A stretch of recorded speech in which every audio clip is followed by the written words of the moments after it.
सुप्रभात प्रिय विद्यार्थियों, बाल मंदिर के इस YouTube चैनल पर मैं स्वरूप सिंह आपका हार्दिक अभिनंदन करता हूं। प्रिय विद्यार्थियों, हम कक्षा 11वीं के चौथे अध्याय व्यवसायिक सेवा को लगातार पढ़ते आ रहे हैं। गत वीडियो के अंदर हमने बीमे के प्रकारों को, सामुद्रिक बीमा, अग्नि बीमा के प्रकारों को हमने पढ़ा और जीवन बीमे को भी हमने पढ़ने का प्रयास किया। जहां तक मैं समझता हूं कि आपने नोट्स भी बना लिए होंगे और पढ़ भी रहे होंगे साथ साथ। जीवन बीमे के रूप में मुख्य रूप से मैंने चर्चा की थी और सामुद्रिक बीमे के रूप में भी चर्चा की थी और अग्नि बीमे के रूप में भी चर्चा की थी। और सामाजिक बीमे के रूप में मैंने आपको परोक्ष रूप से बता दिया था कि एक जैसे कि बेरोजगारी जो इंसान होता है वो भी अपना बीमा करवाता है, या मृत्यु के वजह से जो बीमे करवाए जाते हैं और वृद्धा अवस्था बीमा भी करवाया जाता है, वो सामाजिक बीमों के परिप्रेक्ष्य में मैंने बात की थी। तो आज जो हमारा जो ये टॉपिक है इसी व्यावसायिक सेवाओं में संप्रेषण सेवा यानी कि कम्युनिकेशन। संप्रेषण का मतलब होता है कम्युनिकेशन, जो लैटिन भाषा कम्युनिस्ट से उत्पन्न हुआ है, और सेवा यानी सर्विस। संप्रेषण का क्या मतलब है कि आज के इस आधुनिक युग में हमें अगर व्यवसाय करना है तो एक दूसरे से संप्रेषण भी साधना होगा, कम्युनिकेशन करनी होगी। अपने विचारों, अपनी अभिव्यक्ति, अपनी बातों को एक दूसरे तक पहुंचाने के लिए हम किस प्रकार, कौन से माध्यमों का चुनाव करते हैं। देखो, कम्युनिकेशन तो हम आमने सामने भी कर सकते हैं, मगर दूर बैठे व्यवसायी या दूर बैठे कोई भी व्यापारी किस प्रकार से कम्युनिकेशन करेंगे, अपनी संप्रेषण ताकि किस प्रकार अपनी बात को पहुंचाएंगे। तो इसलिए ये संप्रेषण सेवा व्यवसायिक संदर्भ में हम देखेंगे इन संप्रेषण सेवाओं में किस प्रकार अपने विचारों को, किस प्रकार अपने प्रत्यक्ष रूप से, जैसे कि कोई आपको माल मंगवाना हो तो ऑर्डर देना, या फिर आपको कोई पैसे किसी से मंगवाने हो तो किस प्रकार से आप उनसे कम्युनिकेशन साधोगे। तो इस संप्रेषण सेवा में हम मुख्य रूप से इन तमाम प्रकार की बातों को गौर करेंगे और समझेंगे। तो संप्रेषण सेवाओं में देखो प्रिय विद्यार्थियों, एक व्यक्ति जब अपनी बात को किसी के सामने रखता है और सामने वाला उस बात को सुनता है और सुनकर वापस प्रत्युत्तर देता है और जवाब देता है, तो ये वास्तव में एक संप्रेषण, उचित संप्रेषण कहलाता है। यानी मैंने आपके सामने बात रखी, आपने उस बात को सुना और सुनकर कोई जवाब नहीं दिया, तो ये उचित संप्रेषण नहीं होगा। संप्रेषण के अंदर तमाम प्रकार की बाधाएं भी हो सकती है। शोरगुल अगर हो तो भी संप्रेषण में बाधाएं आती है। तो संप्रेषण हम दूर बैठे भी कर सकते हैं, और आज के इस युग में अगर देखें तो मल्टीमीडिया, इलेक्ट्रॉनिक मल्टीमीडिया के माध्यम से संप्रेषण आराम से साधा जा सकता है। अगर आज के आधुनिक युग में अगर हम देखें तो संप्रेषण के तमाम माध्यम आगे हैं। इलेक्ट्रॉनिक मीडिया को हम देखें तो मोबाइल के माध्यम से व्हाट्सएप बने हुए, उसमें हम अपनी सूचना का आदान प्रदान कर सकते हैं। आज किसी व्यक्ति ने जैसे कि कोई चीज किसी से मंगवाई तो उसके पैसे उस खाते में ट्रांसफर कर दिए, तो सबूत के तौर पर हम व्हाट्सएप के जरिए उसको स्लिप भेज देते हैं, हमारा संप्रेषण हो जाता है। तो मुख्य रूप से व्यावसायिक सेवाओं के अंदर भी ये संप्रेषण अपनी क्या क्या भूमिका निभाता है, और सेवाओं के रूप में इसको दो रूप में बांटा गया है, एक डाक के द्वारा संप्रेषण और एक दूर संचार के द्वारा संप्रेषण। दूर संचार यानी कि किस प्रकार से मोबाइल के माध्यम से भी हो सकता है। डाक के द्वारा, डाक प्रत्यक्ष रूप से आपको क्या क्या सेवाएं प्रदान करती है। तो डाक में भी दो अलग भागों को बांटा गया है, एक वित्तीय सुविधा और एक डाक सुविधा। ये दोनों हम डाक सेवा के अंदर आज पढ़ेंगे, दूर संचार को अगले वीडियो में पढ़ेंगे। तो गौर करें विद्यार्थियों, संप्रेषण सेवा यानी कि एक कम्युनिकेशन सर्विस व्यवसायिक इकाइयों के बाह्य जगत से संपर्क में सहायक होती है। ये संप्रेषण सेवा जो व्यवसायिक इकाइयां होती है, इसको बाह्य जगत से संप्रेषण करने में सहायक होती है, उनके बीच में संपर्क बनाने में ये सहायक होती है ये संप्रेषण सेवा। यानी कि एक व्यवसायिक जगत की इकाई है, उसे अपने दूसरे व्यवसायिक जगत से जोड़ना है, बाह्य जगत से। यानी कि आज यहाँ बैठा व्यक्ति, बाड़मेर में बैठा व्यक्ति दिल्ली से लोगों में कैसे अपना संपर्क साधेगा, उन सब संपर्क साधने में ये सहायक होती है, उस संपर्क करवाने में संप्रेषण की क्रियाएं सहायक होती है। और यहाँ बैठा उसको आदेश करता है, ऑर्डर करता है, और वहां से माल आ जाता है और यहाँ बैठा खाते में उनके पैसे ट्रांसफर भी कर सकता है। तो गौर करें, इनमें पूर्तिकर्ता, जो आप पूर्तिकर्ता से तात्पर्य है कि आप जैसे कि आप किसी से माल मांगते हैं, माल आपने जिससे खरीदा है उसने आपके माल की पूरी पूर्ति कर ली है, आपको माल आप तक पहुंचा लिया, तो ये पूर्तिकर्ता कहलाता है।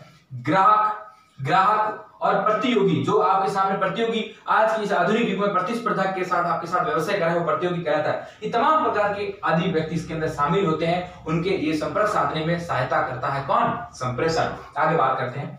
कोई भी व्यवसायिक इकाई अकेले व्यवसाय नहीं कर सकती है। जैसे कि मैं एक व्यवसाय चलाता हूं, मैं किसी से संपर्क नहीं साध रहा हूं, तमाम प्रकार की मैं संप्रेषण सेवाएं की उपयोगिता को नहीं समझ पा रहा हूं, क्या मैं व्यवसाय कर पाऊंगा? नहीं, कोई भी एक इकाई अकेला खड़ा होकर व्यवसाय नहीं कर सकती है। संप्रेषण की बहुत जरूरी रहती है। अपने विचारों और सूचनाओं को दूसरों तक पहुंचाने के लिए, मैंने क्या बोला था, अपने विचार और अपनी सूचना, जो भी इंफॉर्मेशन है, दूसरों तक पहुंचाने के लिए संप्रेषण की आवश्यकता होती है, कम्युनिकेशन की आवश्यकता होती है। जैसे मेरे विचार है कि मुझे 10 क्विंटल कुछ माल चाहिए, तो मैं अपना मोबाइल से भी उस सामने वाले से संप्रेषण साधूंगा, मेरा कम्युनिकेशन होगा, सामने वाला सुनेगा, उसको समझेगा और वापस मुझे प्रत्युत्तर देगा, तो ये उचित संप्रेषण होगा। यानी कि आपको प्रतिपुष्टि वापस फीडबैक सही मिलता है तो वो संप्रेषण होता है। कोई भी व्यवसायी अपने विचारों और सूचनाओं को दूसरों के पास पहुंचाता है और ये संप्रेषण में आवश्यकता होती है और वो संप्रेषण के माध्यम से पहुंचाता है। देखो, तेजी से कोई भी सूचना के लिए आपको तेजी से सूचना पहुंचानी है तो आज का आधुनिक युग देखिए, कोई भी इंफॉर्मेशन, चाहे वो व्यवसाय हो, चाहे वो शिक्षा के संदर्भ में हो, चाहे और भी कई संदर्भ हो, चाहे एक दैनिक जीवन हो, सामाजिक जीवन हो, उसके अंदर भी जैसे किसी घर में शादी है तो फटाक से किसी को इन्फॉर्मेशन देनी तो आप व्हाट्सएप के अंदर मैसेज डाल देते हो ग्रुप बनाकर, तो तमाम प्रकार की वो इन्फॉर्मेशन सर्कुलर सब जगह फैल जाता है। आज जैसे कोई हमारी परीक्षा की डेट घोषित हो रही है तो डेट ज्वाइन आती है, उसको टाइम टेबल या सिलेबस को सीधा ग्रुप के अंदर व्हाट्सएप के माध्यम से डाल देते हैं और हमें पता चल जाता है, तो ये भी एक संप्रेषण होता है। तो आज अगर हमें तेजी से सूचना लेनी है तो हम इलेक्ट्रॉनिक मीडिया, यानी कि इलेक्ट्रॉनिक मीडिया में तमाम प्रकार के ये मोबाइल और आज की जो इंटरनेट सुविधा ये सब उपलब्ध हो जाती है, उसमें हम अपने छोटी छोटी बातों को आराम से कहीं भी पहुंचा सकते हैं। ये मुख्य उत्तरदायी है। तो मुख्य सेवाएं कौन कौन सी है इसके अंदर हम पढ़ेंगे, डाक और दूर संचार। इनके अंदर हम जो व्यावसायिक सेवाओं के अंदर हम बात करेंगे उसमें एक डाक की बात करेंगे, एक दूर संचार जो कम्युनिकेशन मोबाइल के माध्यम से किस प्रकार होता है उसके बारे में हम बात करेंगे। तो अगर डाक के बारे में हम देखते हैं तो डाक सेवा भारतवर्ष के अंदर बहुत ही 22 डाक सेवा समूह में इसे डाक सेवा को बांटा गया है। इसके अंदर मुख्य डाक सेवा होती है, फिर उसके अंदर उप प्रधान डाक सेवा होती है। जैसे हम बाड़मेर की बात करें तो महावीर नगर में मुख्य डाक सेवा है। फिर अगर हम आए तो हमारे कलेक्ट्रेट के अंदर भी एक पोस्ट ऑफिस है। कलेक्ट्रेट के बाद अगर हम यहाँ आए तो हमारे गांधी चौक स्कूल के सामने भी पोस्ट ऑफिस है, ये उसकी सब ब्रांच है। अब ये डाक पोस्ट ऑफिस हमें कई प्रकार की योजनाओं से लाभान्वित करती है, पार्सल की सुविधा देती है, आप उसके अंदर मिनी ऑर्डर भी जमा करवा सकते हो, पैसे भी जमा करवा सकते हो, रजिस्ट्री भी जमा करवा सकते हो, अपने कोई भी आइटम को कहीं भेजना है तो आप पोस्ट ऑफिस का फायदा ले सकते हो। अब हम डाक सेवा के अगर बारे में बात करें तो ये हमें दो तरीके से फायदा देती है, वित्तीय सुविधा और एक डाक सुविधा। वित्तीय सुविधा का मतलब है फाइनेंशियल, यानी पैसों के संदर्भ में बात होगी, और डाक सुविधा आप कोई भी माल को आदान प्रदान करते हो और भी कई कार्य करते हो वो डाक सुविधा के अंदर जाएंगे। तो डाक सेवा जो है संप्रेषण के अंदर, हमारे जो ये संप्रेषण है इस प्रकरण के अंदर संप्रेषण को दो भागों में बांट रखा है, एक तो डाक सेवा, दूसरा दूरसंचार। अब डाक सेवा की हम बात करते हैं। भारतीय डाक एवं तार विभाग पूरे भारत में विभिन्न डाक सेवाएं प्रदान करता है। कौन? भारतीय डाक एवं तार विभाग। तार का मतलब है टेलीग्राम। पहले के जमाने में तार भेजे जाते थे, मारवाड़ी में भी कहते थे कि उसका तार आया, उसका पत्र आया, उसका खत आया। तो पहले के जमाने में तार भेजे जाते थे। तो ये भारतीय डाक एवं तार विभाग एक डिपार्टमेंट होता है, ये पूरे भारत में विभिन्न डाक सेवाएं प्रदान करता है। जैसे देश में 22 डाक समूह में बांटा गया है। देश में इसको कितने समूह में बांटा गया है? 22 डाक समूह में बांटा गया है। ये केंद्र अपने क्षेत्र एक खंडों के माध्यम से प्रधान डाकघर, उप डाकघर एवं शाखा डाकघरों का प्रचालन का प्रबंध करता है। ये पोस्ट ऑफिस केंद्र सरकार की एक विभाग है। तो ये प्रधान डाकघर भी देता है, उप डाकघर भी देता है और क्षेत्र अलग अलग क्षेत्र के अंदर भी डाक की सुविधा देता है। जैसे कि अपन बाड़मेर की बात करें तो मेन पोस्ट ऑफिस महावीर नगर है। अब हम छोटी उप प्रधान डाकों की बात करें तो गांधी चौक स्कूल के पास है। फिर हर एक गांव में जैसे कि गडरा के अंदर है, असानी के अंदर है, अलग अलग जैसे गांव है वहां क्षेत्रीय डाक सेवा भी प्रदान करवाता है, उसमें का प्रचलन का प्रबंध करता है। कौन? ये केंद्र अपने क्षेत्रों के अंदर डाक सेवा को अलग अलग खंडों में बांटता है। तो ये थी एक डाक सेवा के बारे में परिचय। अब आगे बढ़ते हैं कि हम पढ़ेंगे आगे वित्तीय सुविधा। तो डाक सेवा के अंदर क्या है? भारतीय डाक एक तार विभाग पूरे भारत में विभिन्न डाक सेवाएं प्रदान करता है, जिसमें से देश में 22 डाक समूह में इसे बांटा गया है। कितने समूह में? 22 डाक समूह में बांटा गया है। ये केंद्र अपने क्षेत्र एवं खंडों के माध्यम से अपना जो भी सेक्टर है और अपने जो ब्लॉक बने हैं उनके माध्यम से ये प्रधान डाकघर की सेवा देता है, उप डाकघर की सेवा देता है, शाखाएं ब्रांचेस अलग अलग डाकघरों की प्रचलन का प्रबंध करता है। डाक सुविधा को दो भागों में बांटा गया है, एक तो वित्तीय डाक सुविधा और एक डाक सुविधा। विद्यार्थियों, हमारी संप्रेषण सेवा कितने भागों में बांटी गई है? दो। कौन कौन सी? डाक और दूरसंचार। मगर डाक सेवा खुद कितने भागों में बांटी गई है? दो, वित्तीय सुविधा और डाक सुविधा। अब वित्तीय सुविधा को अगर हम पढ़ेंगे तो इसके अंदर पैसों की बात होगी। अब देखो वित्तीय सुविधा में हमें क्या क्या फायदे मिलते हैं। विभिन्न बचत योजनाओं के माध्यम से उपलब्ध कराई जाती है। ये वित्तीय सुविधा डाक सुविधा में क्या? विभिन्न बचत योजनाओं के माध्यम से तमाम प्रकार की बचत योजनाएं आपको बताती है, और बचत करके आप पैसे अपने पोस्ट ऑफिस के अंदर रखते हो तो ये आपको विभिन्न योजनाएं बताती है। तो ये वित्तीय योजनाएं बचत योजना के माध्यम से उपलब्ध कराई जाती है। वो कौन कौन सी बचत योजनाएं है उसके बारे में हम करेंगे। पीपीएफ, पीपीएफ का मतलब है पब्लिक प्रोविडेंट फंड। आप आज अगर हम देखें तो पीपीएफ की जो योजना डाक विभाग के अंदर चल रही है, बहुत ही अहम ये योजना है। इसके अंदर जैसे कि आप एक महीने में 250 और अधिकतम आप 1,65,000 रुपए एक साल के भर सकते हो। जो आप पैसे भरते जाते हो वो आप आगे आगे पैसे भरते जाते हो। जैसे कि आपने 12 से 13 साल तक पैसे भरे तो आपके इसके ऊपर टैक्स नहीं लगेगा, एकदम टैक्स फ्री कर रखा है, एग्जम्प्टेड कर रखा है। और आपको पूरी 12-13 साल पूरे होने के बाद आपको बहुत सारे पैसे मिलते हैं। जैसे कि आपने 1,65,000 रुपए एक साल के भरे तो आपको 6 से 6.5 लाख रुपए मिल जाएंगे। आपने अगर एक साल के 1,65,000 रुपए भरे हैं और वो करके आपने 12 साल के अंदर 12 लाख रुपए भरे हैं तो आपको 24 लाख रुपए मिल जाते हैं और उसके अंदर आपको कोई भी ब्याज नहीं देना पड़ता है। इसके माध्यम से वित्तीय सुविधा में अब हाल ही के अंदर एक कन्या समृद्धि योजना आई है, सुकन्या समृद्धि योजना। छोटी छोटी बच्चियों को लेकर, बच्ची अगर 1 साल से लेकर जन्म से लेकर 9 साल की है तो उसका आप खाता खुलवा सकते हो। उसमें भी आप कम से कम एक महीने के 250, अधिक से अधिक आप एक महीने के 1,000 रुपए और एक साल के आप 1,65,000 रुपए भर सकते हैं। और जब बच्ची 18 साल की पूरी हो जाएगी तब उसको, जब आपने इतने रुपए भरे हैं 1,65,000 12 साल के अंदर तो आपको 6.5 लाख, और भी आपने जैसे कि एक साल के आपने 1,65,000 रुपए भरे हैं और आपने 12 साल के आपने 12 लाख रुपए भरे तो आप उसको डबल पैसे मिलेंगे। उस पर आपका कोई टैक्स नहीं लगेगा, पूरे पैसे आपको दी जाएंगे और उस आपको मतलब उस बच्ची को दी जाएंगी। तो ये सब डाक के अंदर वित्तीय सुविधाएं, अलग अलग सुविधाएं मिलती है। और आज के प्रचलन में पीपीएफ चल रहा है, पब्लिक प्रोविडेंट फंड। ये पीपीएफ जब आप गवर्नमेंट नौकरी करते हो तो भी आपका कटता है और एक जगह जमा हो जाता है, उसका ब्याज आपको मिलता रहता है। किसान विकास पत्र, किसानों को विकास पत्र से डेवलपमेंट प्रपत्र जारी किए जाते हैं ताकि किसान अपना पैसा जमा करवाए और किसानों को बचत हो सके। राष्ट्रीय बचत प्रमाण पत्र दिए जाते हैं, नेशनल लेवल के बचत प्रमाण पत्र भी दिए जाते हैं।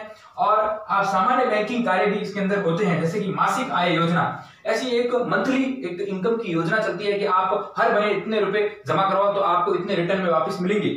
और आवर्ती जमा यानी कि रिकरिंग, आप पैसा जमा करवाते हो उसके ऊपर और पैसा जमा करवाते रहो तो आपको ब्याज और मिलता रहेगा। बचत खाता, सेविंग अकाउंट आप करवा सकते हो। सावधि यानी कि फिक्स्ड डिपॉजिट आप एफडी करवाते हो, वो सावधिक जमा होता है यानी कि एक अवधि के दौरान आप कितने पैसे जमा करते हो। जैसे 5 साल की आपने एफडी करवाई 5 लाख रुपए की तो आपको 5 साल बाद उसके 10 लाख रुपए वापस मिलते हैं। तो ऐसे सावधिक जमा या फिक्स्ड डिपॉजिट जिसे एफडी बोलते हैं आप जमा करवा सकते हो। और मनी ऑर्डर, मनी का मतलब पैसा होता है और मनी ऑर्डर के रूप में ऐसे आदेश भी आप, ऐसे प्रपत्र आते हैं उसको भी आप जमा करवा सकते हो और उसके आधार से भी पैसा उठा सकते हो। तो ऐसी ये सुविधाएं कौन देता है? वित्तीय सेवा के अंदर डाक सेवा आपको सुविधा देता है। गौर करें तो डाक सेवा कितनी थी? भारतीय डाक तार विभाग ने भारत में विभिन्न डाक सेवाओं को 22 खंडों में विभाजित कर रखा है और केंद्र ने अपने क्षेत्र के अंदर और खंडों के अंदर जैसे प्रधान डाक सेवा, उप प्रधान डाक सेवा और क्षेत्र के आधार पर शाखा डाक सेवा का प्रबंधन कर रखा है। इसके अंदर आप डाक सेवा के अंदर दो इसमें डाक सेवा में बांटते हैं, वित्तीय डाक सेवा और डाक सुविधा। तो वित्तीय सुविधा के अंदर विभिन्न बचतों और योजना हमें प्रदान होती है, उपलब्ध होती है। उसके अंदर हमने देखा पीपीएफ, पब्लिक प्रोविडेंट फंड। किसान विकास पत्र, किसान विकास पत्र किसानों को दिए जाते हैं जिसमें किसानों को बचत होती है। राष्ट्रीय बचत प्रमाण पत्र एंड राष्ट्रीय नेशनल आपको सेविंग कैसे प्रमाण सर्टिफिकेट दिए जाते हैं। सामान्य बैंकिंग के कार्य के अंदर हम देखें तो मासिक आय योजना यानी कि हर महीने पैसा जमा करवाने की ऐसी योजनाएं होती है। आवर्ती जमा, रिकरिंग यानी पैसा के ऊपर आवर्ती किसी चीज की आप बार बार पैसा जमा करवाते रहते हो, आवर्ती रिकरिंग अकाउंट खोला जाता है, बचत खाता खोला जाता है। सावधिक जमा यानी कि फिक्स्ड डिपॉजिट की जाती है और मिनी ऑर्डर, ऐसे कई योजनाएं वित्तीय सुविधा के अंदर आपको मिलती है। तो विद्यार्थियों, हमने संप्रेषण सेवा में देखा कि व्यवसायिक इकाइयों को बाह्य जगत से जोड़ने के लिए ये सहायक सुविधा बहुत काम आती है। इसके अंदर आप अपने विचार और अपने जो भी आपके पास सूचना है, इंफॉर्मेशन है, आप पहुंचा सकते हो। अगर आपको तेजी से पहुंचानी है तो इलेक्ट्रॉनिक मीडिया का आप यूज ले सकते हो। और फिर आपने देखा कि इसके उत्तर मुख्य सेवाएं कौन कौन सी है? एक डाक सेवा और एक दूर संचार में से बांटी गई है। और डाक सेवा के अंदर हमने देखा वित्तीय सुविधा और डाक सुविधा। और वित्तीय सुविधा के अंदर हमने तमाम प्रकार की बचतों को देखा और बैंकिंग कार्यों को देखा, जैसे पीपीएफ है, किसान प्रमाण पत्र है, नेशनल प्रमाण पत्र है, सामान्य बैंकिंग कार्य में आवर्ती जमा खाता है, पीपीएफ है, मासिक योजना है, बचत खाता है, सावधिक जमा है, मिनी ऑर्डर है। ये तमाम प्रकार की वित्तीय सुविधा डाक सुविधा के अंदर देखी गई। अब हम देखेंगे डाक सुविधा के अंदर क्या क्या ली जाती है। डाक सुविधा को हम पढ़ेंगे। वित्तीय सुविधा को हमने पढ़ लिया है प्रिय विद्यार्थियों।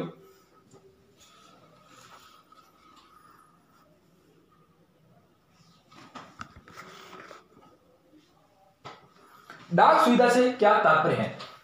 डाक सेवा जैसे कि आप कोई भी चीज आप डाक के द्वारा कहीं भेजते हो, जैसे कि आपने एक अब हम सीधा सा उदाहरण देखें कि आपने कोई किताब खरीदी, तो आपने जैसे किसी स्टेशनरी से किताब खरीदी, मैंने हाल ही के अंदर जैसे चूरू से मैंने किताब मंगवाई, तो चूरू के स्टेशनरी वाले ने क्या किया कि उस किताब को पैक किया और पैक कर पार्सल के माध्यम से डाक के अंदर दे दी, और डाक के द्वारा वो किताब धीरे धीरे करती हुई चूरू से झुंझुनू, झुंझुनू से सीकर, सीकर से जोधपुर, जोधपुर करती बाड़मेर तक पहुंच गई। अब वो पार्सल के माध्यम से पहुंची और हमें भी इंफॉर्मेशन मैसेज मिलता गया कि अब ये इस हेडक्वार्टर पर है, अब ये इस हेडक्वार्टर पे। तो ये डाक सुविधा के अंदर आपको डाक सेवा प्रदान की जाती है, जैसे पार्सल सेवा दी जाती है। आप पार्सल करके कहीं वस्तु को भेज सकते हो, वस्तुओं को एक स्थान से दूसरे स्थान तक भेज सकते हो। आपने देखा होगा कि रक्षाबंधन पर हम राखियां भी भेजते हैं पैक कर, वो डाक के माध्यम से। जैसे बाड़मेर से मैं अपने जैसे जैसलमेर भेज रहा हूं तो डाक के माध्यम से राखियां भेज सकते हो, या फिर मेरी सिस्टर मुझे जैसलमेर से बाड़मेर भेज रही है, या बीकानेर से मुझे भेज रही है, या फिर उदयपुर से मुझे मेरी सिस्टर्स राखियां भेज रही है, तो वो भी डाक के माध्यम से भेजेगी। उन वस्तुओं को पैक कर पार्सल कर या राखियां भेज जाती है, तो ये डाक सुविधा के माध्यम से हमें भेजी जाती है। और उस समय एक अलग ही फीलिंग्स होती है, जैसे रक्षाबंधन का त्योहार होता है और हम कुछ राखियों को पैक कर भेजते हैं, या अपनी सिस्टर्स अपन को भेजती है और वो डाक के माध्यम से हमारे घर पे पहुंचती है, तो एक अलग हमें फीलिंग्स आती है और हमें ऐसा लगता है कि वास्तव में हमारे वो राखी कितनी उपयोगी है। तो ऐसी चीजें जो भेजी जाती है, ऐसे बधाई पत्र भी भेजे जाते हैं, मैं आगे बात करूंगा। रजिस्ट्री की सुविधा, विद्यार्थियों ये रजिस्ट्री की सुविधा ऐसी होती है कि आपने कोई भी चीज भेजी तो उसको आपने रजिस्टर्ड करवा दिया, आपने रजिस्टर्ड करा तो उसके अलग से चार्ज लगता है, मगर आपकी जो वस्तु है वो बिल्कुल सेफ रहती है। पूरा डाक विभाग का उस पर उसकी पूरी डाक विभाग वो पूरी उसकी सावधानी बरतता है और पूरा ध्यान रखता है। तो रजिस्ट्री की सुविधा यानी जो भेजी गई वस्तु को सुरक्षा प्रदान करती है, ये रजिस्ट्री करवाई जाती है। आगे बीमा की सुविधा, जैसे कि कोई बीमा भी साथ में होता है, जैसे कोई वस्तु आप भेज रहे हो और उस वस्तु बीच में टूट ना जाए और उसकी कुछ होना हो जाए, उसमें बीमे की सुविधा भी डाक सुविधा के अंदर दी जाती है। जैसे आपने कोई ऐसा वस्तु भेजी जो टूटने जैसी है, तो डाक उसका बीमा करवाती है, या फिर वो गुम ना जाए तो ऐसा उसकी बीमा होता है, तो ताकि वो वस्तु अगर गुमने पर या फिर टूटने पर हमें वापस भुगतान क्षतिपूर्ति की जाती है। तो इसके अन्य तमाम प्रकार की सहायक सुविधा है, जैसे कि बधाई संदेश, आप बधाई संदेश, बधाई कार्ड भी भेजते हो। जैसे कि कोई आपका मित्र है, उसका सिलेक्शन हो गया, फर्स्ट के लेक्चरर के अंदर सिलेक्शन हो गया, तो आप उसे बधाई कार्ड भेजते हो, आप एक पत्र लिखते हो और पत्र डाक के माध्यम से उसे अपने मित्र को भेजते हो। तो बधाई कार्ड की सुविधा भी इसकी सहायक क्रिया है।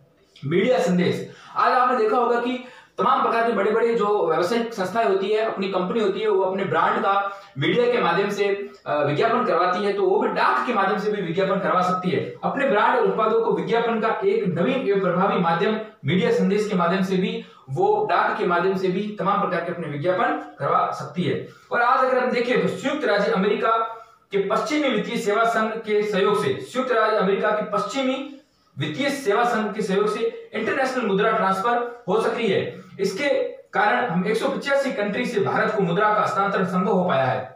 अगर हम देखें डाक के बारे में, तो संयुक्त राज्य अमेरिका के पश्चिमी वित्तीय सेवा संघ बना हुआ है, किसमें पश्चिमी दिशा के अंदर एक वित्तीय फाइनेंशियल सर्विस एसोसिएशन बना हुआ है, के सहयोग से हम इंटरनेशनल मुद्रा, जो भी हमें बाहरी देशों की जो मुद्रा है उसका ट्रांसफर हम कर सकते हैं। इस कारण 185 देश भारत को मुद्रा का हस्तांतरण संभव कर पा रहा है। 185 देश अपनी मुद्रा भारत को ट्रांसफर कर पा रहा है, भारत अपनी मुद्रा वहां ट्रांसफर कर पा रहा है और अपना व्यवसाय हो रहा है, ये भी डाक के द्वारा ही होता है। इसके दो और अन्य सहायक सुविधाएं, उसके बारे में हम अगले वीडियो में चर्चा करेंगे। प्रिय विद्यार्थियों, जहां तक मैं समझता हूं कि आज जो हमारे संप्रेषण सेवा है, इसके बारे में हमने मुख्य रूप से संप्रेषण सेवा को समझा, और इसके अंदर दो सेवा, डाक सेवा और दूरसंचार सेवा। डाक सेवा के अंदर वित्तीय सेवा और डाक सुविधा को हमने जाना। अब हमारा इसके अंदर रहेगा दूरसंचार सेवा, फिर हमारा परिवहन सेवा रहेगा और अध्याय हमारा चौथा समाप्त हो जाएगा। धन्यवाद विद्यार्थियों आज के लिए।